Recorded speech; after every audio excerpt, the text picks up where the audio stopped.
This is the Daily Blast from the New Republic, produced and presented by the DSR Network. I'm your host, Greg Sargent.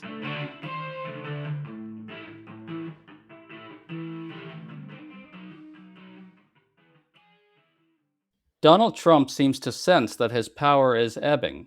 He raged over birthright citizenship after his arguments on it fell flat in the Supreme Court. He buffoonishly moved the goalposts on Iran to compensate for his war failures.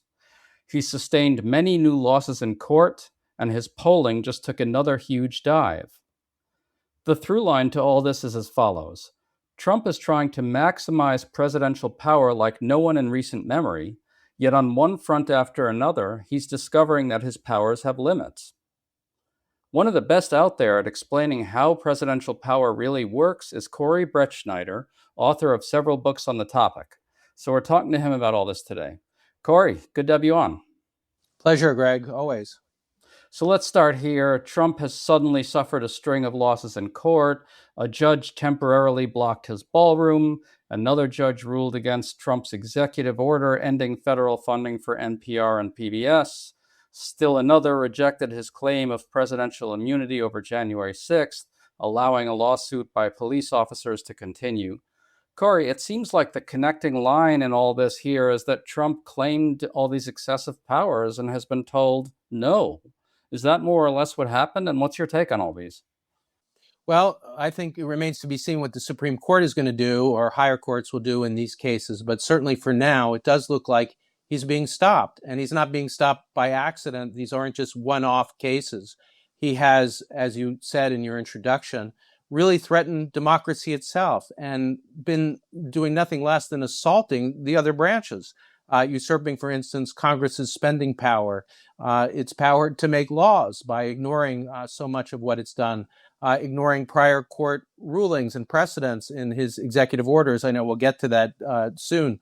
But, you know, what's happening, I think, is that lower courts have had enough. And you're starting to see, as much as he's brought a large assault on the Constitution, judges appointed by various presidents, various parties of those presidents, finally pushing back.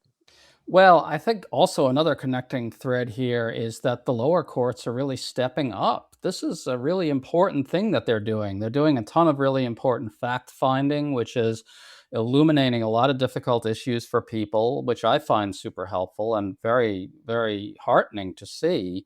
But they're also slowing him down in a really visible way, aren't they? Yes, I think the lower courts in many ways have been the heroes of the moment. On the shadow docket, the Supreme Court of the United States hasn't been as good. We'll talk soon about their hearing today and about birthright citizenship, but they've really enabled a lot of this. I've been calling it on the Oath in the Office podcast a self-coup. We think of military coups as happening from the outside and violent takeovers.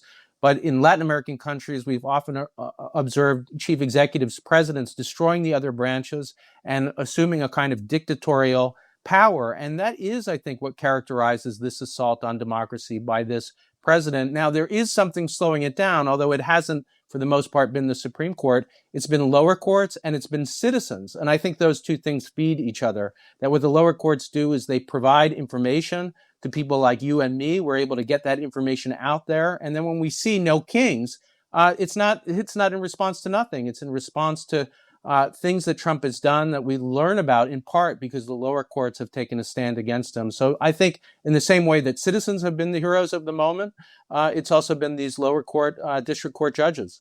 Yeah, I think you're making a profound point there, and I want to close on it later. Another potential loss for Trump is looming right now on his effort to end birthright citizenship. He showed up at the Supreme Court on Wednesday to watch all this, but the conservative justices seemed to reject many of his arguments. Corey, can you briefly recap what happened at the court? Well, I was really heartened. I've been very disappointed in the Supreme Court, as I said, in the shadow docket, using its emergency orders to not even write opinions and to just allow so much of the assault on democracy to continue.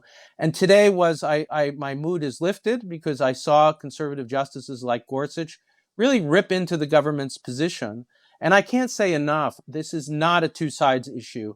The Constitution's 14th Amendment couldn't be clearer. If you are born in the United States, you are a citizen. Now, Trump's team is saying the the phrase subject to the jurisdiction carries with it some kind of requirement of parental allegiance for those children born in the United States. And I saw the conservative and liberal justices alike, especially Barrett and Gorsuch, just ripping into that idea. Well, absolutely. And I think there's good reason to think he's probably going to lose here, don't you? I put it at least at 6-3. I don't see more than 3 votes for the president's side. It was a ridiculous moment, an embarrassment, really, for not only Trump, but his Solicitor General as well.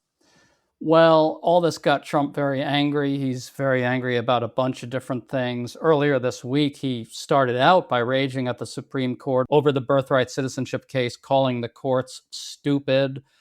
That, plus him showing up at the court, seemed like an effort to bully it into siding with him. His very act of showing up was an act of rage and hostility toward the court. And then after things went badly for him there, he erupted again, tweeting this, quote, "We are the only country in the world stupid enough to allow birthright citizenship," close quote. That's a stupid lie. It's just a dumb, harebrained lie. But, he's obviously very, very angry that his Supreme Court, sort of like the way he used to call his attorney general his lawyer, he's basically saying his Supreme Court is supposed to be doing his bidding, and they're not, and it's driving him absolutely bananas. Absolutely. In 2016, when he was running, I wrote a piece called Trump versus the Constitution, a Guide. And my point there was not just that he's proposing thing after thing, including torturing the families of suspected terrorists, for instance, that are obviously unconstitutional, but that he really has no understanding of the way the system works. He doesn't know what a constitution is. He hasn't read it. He talks about having an Article 2 that gives him the power to do anything he wants. He thinks that our system makes him a dictator and that because he was elected, he really is unlimited in his power. And I have to believe, as much as he was intending to intimidate the court today, that for them it was an opportunity to face give a constitutional lesson to this president, to teach him that he's not a dictator. In fact, he was almost daring them to oppose his dictatorship. And if they're going to save face, I think they have to say what the Constitution says, that absolutely, you might not like it, but the Constitution's 14th Amendment, we fought a war about this, guarantees birthright citizenship. Now, I don't want to make the mistake of being too kind to this court, but they actually seem to do the right thing today, and I hope you're right. I think they are going to take this as an opportunity to show some sort of independence. Now, they haven't been nearly as independent as they should be. They rolled over for Trump a whole lot, but this is a big one, and I'll take it, man. I'm with you, Greg. I mean, I think there are some moments where, especially for the justices like Gorsuch, who have a professed obligation to the text and fidelity to the text, that's their mantra. When the text is so clear, it would really ruin their credibility to read it in a way that was anyway resembling what the Solicitor General and what Trump wants it to say, which is not what it says. And so that commitment to textualism, I think, is really helping here. We saw it in the tariffs case, too, of course, that they really refused to read the law at issue, IEPA, the International Emergencies Act, as aggrandizing presidential power, when in fact it did the opposite. It limited that power. And so, that gave me some hope, and I have hope here too. Like you, I don't want to excuse the Supreme Court. They, in many ways, have brought us to this moment by enabling this president in horrific ways. Worst of all, in its immunity decision, the Supreme Court essentially placed Trump above the law, above prosecution, the opposite of what a constitution is supposed to say. And, hopefully it's not too late for them to redeem themselves. And I think they're starting that redemption arc with these 2 cases. To stay up to date on all the news that you need to know, there's no better place than right here on the DSR network. And there's no better way to enjoy the DSR network than by becoming a member. Members enjoy an ad-free listening experience, access to our Discord community, exclusive content, early episode access, and more. Use code DSR26 for a 25% off discount on sign-up at thedsrnetwork.com. That's code DSR26 at thedsrnetwork.com/buy. Thank you, and enjoy the show.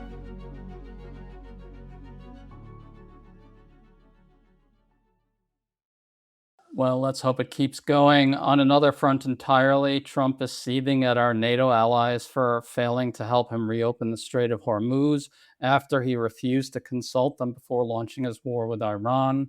The problem is his creation, yet he's demanding that other countries bail him out of it after he's spent the last year shitting all over them.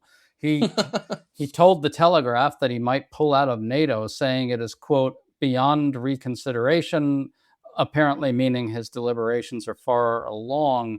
Corey, does Trump have the power to unilaterally pull the United States out of NATO? Absolutely not. I mean, one thing that I'm devoted to on my podcast is restoring the idea that the framers were brilliant in realizing that the war powers that a monarch had to be divided up. And let me just say a little more about that. The monarch in England had the power to just both initiate war and also to carry it out. And what the framers said is that's too dangerous.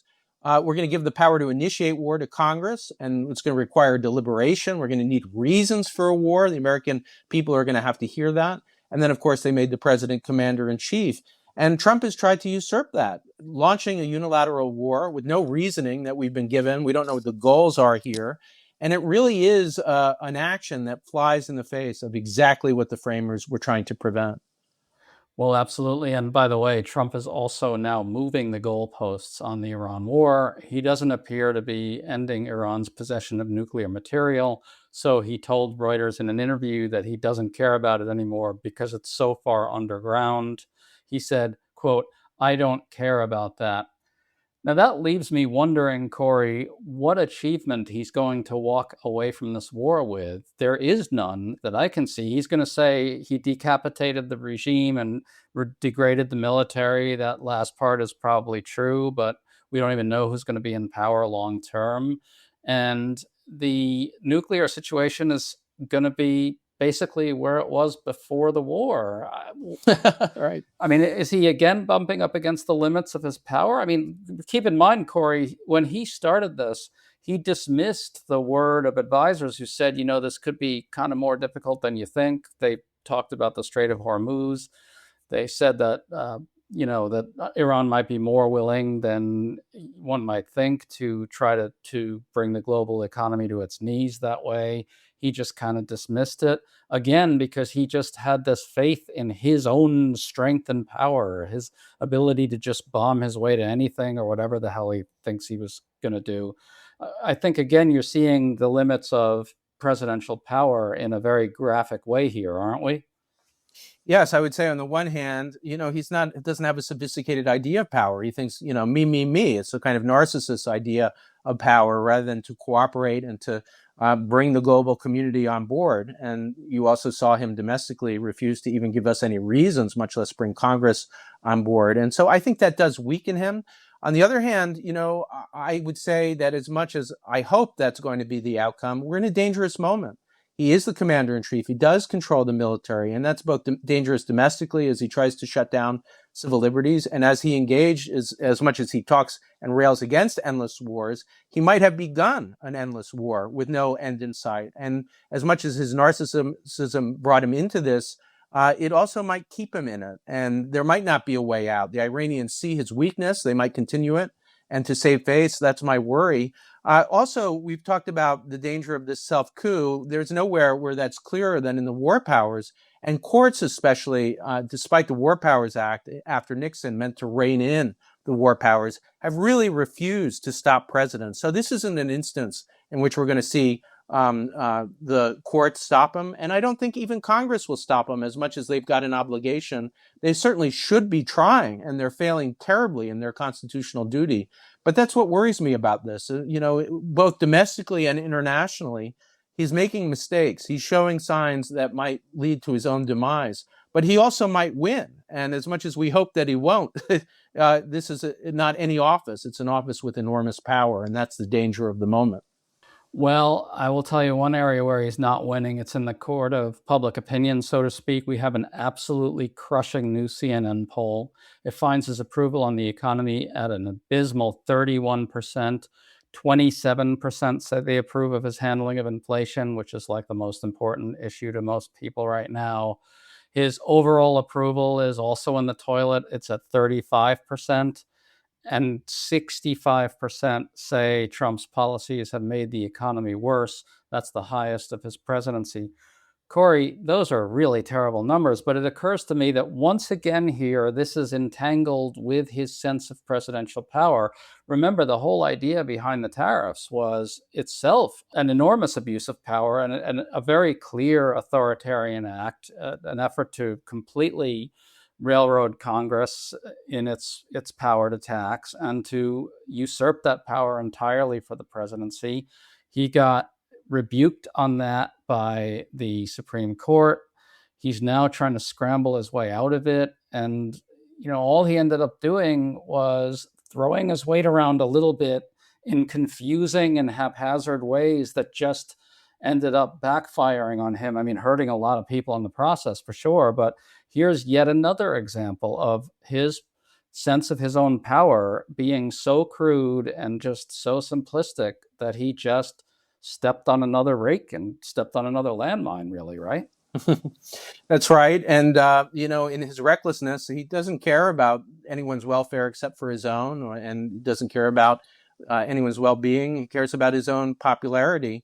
What is scary at the moment is, I think he looks at Nixon and we look at Nixon and we see Nixon's popularity as it began to dip. And as we got the impeachment proceedings in the Judiciary Committee, you didn't even need to go through impeachment in the full House and the trial in the Senate. He was embarrassed enough of his own wrongdoing, his own high crimes and misdemeanors, that he resigned.